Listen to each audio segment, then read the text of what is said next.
Thus have I heard. Father's Day. The best way of training the young is to train yourself at the same time, not to admonish them, but to be seen never doing that of which you would admonish them. Plato.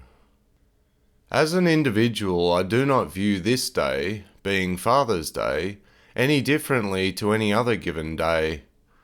Take the apostrophe in fathers, for example. If it were removed entirely, we would be left with a celebration about just plain old fathers, all fathers in general. Actually, the celebration is about the father, whoever he may be, enjoying the rewards of being a good father, and that those around him also appreciate the fact. And in such a case, he thus enjoys the fruits of his endeavours. Dad is able to share this gift with the family by means of slightly overcooked barbecues, love, laughter, blessed friendships, and cherished memories which outlast time. Therefore, this day is primarily an opportunity for fathers not to be judged, but to judge themselves rightly, according to their personal merits and demerits.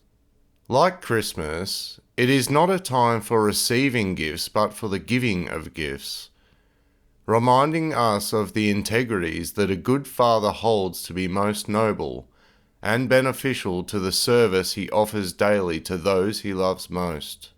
Something not limited to one's immediate family, but that which extends quite naturally to the world family pattern. One can become a biological father, but many fathers cannot quite seem to become logical parents. Fatherhood means being able to produce a child. Parenthood means becoming sufficient in caring for, educating, loving, and preserving the child in full health. To accept all responsibility with a cheerful disposition.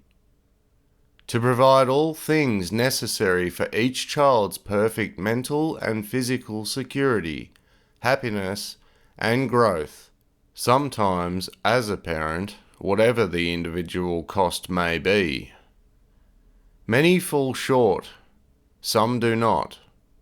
There is no need to discuss particular shortcomings, for I know concerning myself, mine are exceeding many indeed. And in those noble attempts by the rare few to hold intelligent and constructive conversations with others less inclined, apparently such efforts shall forever perish with them. Thus a father's actions must always mean more than any well-practiced rhetorician's vanity of words ever should. Rather, relying not upon speech but upon sincerity, leaving no need whatever to discuss bad attitudes with others who may hold them. Any situation which involves emergency, some difficulty or quandary, demands that we be better than what we are, and this requires more faith and less dogma, less talk and more response, more integrity, less indifference in and of ourselves. I have learned all these things the hard way, and I find this curious because I was never short of a fine role model and mentor in my own father. He is truly a great man in every respect. So far as having outstanding parents, I have been blessed and most fortunate here. There are many who cannot say this is also true for themselves. I speak from my own individual point of view, because it is all I have. I do not speak for others and durst make assumptions. Therefore, I ask myself this: why is it that a man such as myself, who has had the best possible example as a father to live up to, has failed himself perfectly at the job? The answer for this one is quite simple. I accepted the right to produce good children, but neglected the responsibility to reproduce good parenthood.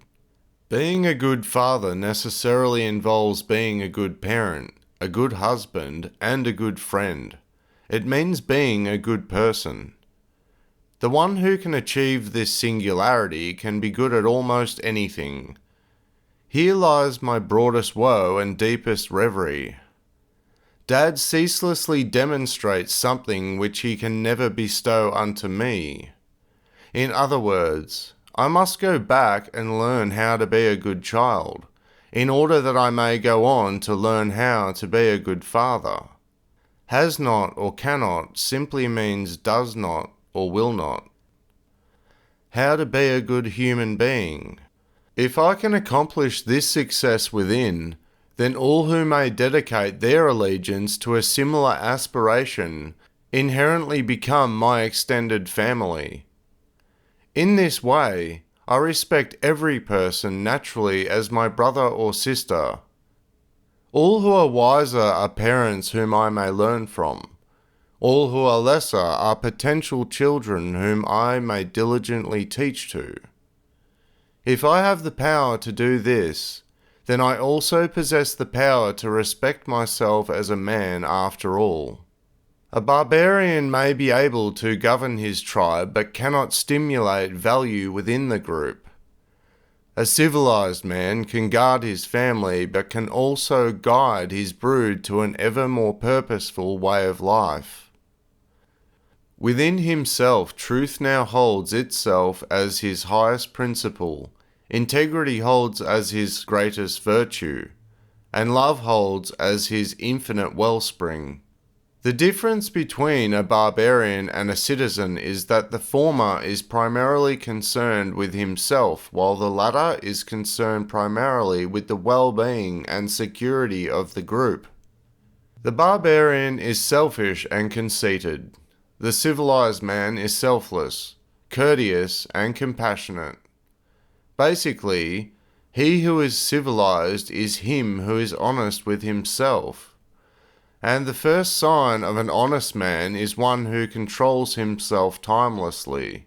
At least, this is what my father has always shown me. Fortunately, most of us are basically doing the best we know right now. And, in general, we get along okay, and raise some pretty good children along the way. Whether we know it or not, or like it or not, we are moving steadfastly towards that grand thing we might call maturity. According to the textbooks, maturity is that condition in which the individual has achieved the full use of his potential capacities. And if most agree with this, then there might not be too many mature people left in the world by the time we are done. We all have the potential to be better than what we are. Otherwise, we simply would not be here. I have observed that an excuse cannot be given to oneself. It must be given to him by another. He may explain his conduct or misconduct to another, whichever the case may be. He may then later be excused and forgiven by the others who possess a greater insight, understanding, or wisdom with which to interpret the matter. It might now be seen that a man who excuses iniquities to himself by means of his own thought must simultaneously explain away excusing anyone else who disagrees with him. Otherwise, he simply could not forgive himself. Hence, if I wanted to be a better father and a better friend, I should first make a good try at comprehending the needs of others. Therefore, why not take this day, like any other day, and use it as a kindly reminder to practice being the best human beings we can be, every day. Being a good father should be a flowery bed of ease if we all do this even 1 out of 2 or 3 days. If we can do this, then we can always build towards something better and more noble, something greater and more valuable. Not in terms of dollars, but in terms of sense. That is to say, the sensibleness and sensitivity which underpin purposeful living in the first place. One may be a father, but it is no requisite for one's holding fast to his own main masthead or highest personal place. I now want to take this opportunity to thank my own father. This bloke believes he is an ordinary man in terms of worldly achievements. Well, I want him to know that he is an extraordinary man in terms of personal attainments, and that this is the greatest of all possible universal accomplishments.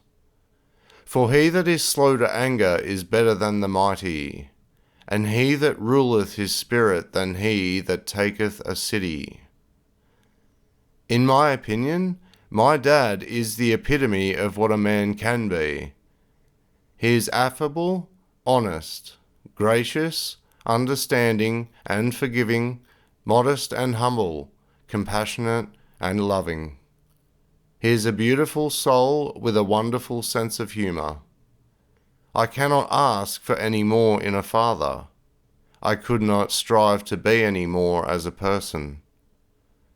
May peace, security, happiness, well-being, and wisdom be with you all. That utopia which men have long dreamt of begins in the home, and it is our responsibility as fathers to lead by example, educating ourselves and our children in the kind of value that shall finally cement a superior kind of knowledge in history for the well-being of all posterity, beginning now.